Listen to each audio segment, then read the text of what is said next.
একটা মানুষের সবথেকে নিদারুণ এবং কষ্টকর মুহূর্ত কি জানেন আপনি? সেটা হচ্ছে তার নিজের মৃত্যু, নিজের মৃত্যুর আযাব, নিজের মৃত্যুর কষ্ট।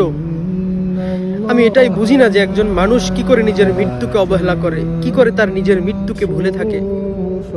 মানুষের রূহ যখন তার পা থেকে মাথা পর্যন্ত, বুক পর্যন্ত আস্তে আস্তে উঠতে উঠতে গলা পর্যন্ত চলে আসে, তখন তার আর কথা বলার মতো কোনো শক্তি থাকে না, কোনো সামর্থ্য থাকে না, দুনিয়াবি কোনো সেন্স থাকে না। সে তার দুনিয়াবি সমস্ত কিছু ভুলে যায়। তাই ভাই, সময় থাকতে নিজের মৃত্যুকে বেশি বেশি করে স্মরণ করুন। মৃত্যুর আযাব থেকে, মৃত্যুর কষ্ট থেকে আল্লাহর কাছে পানাহ চান। মৃত্যু বড় ভয়ঙ্কর জিনিস।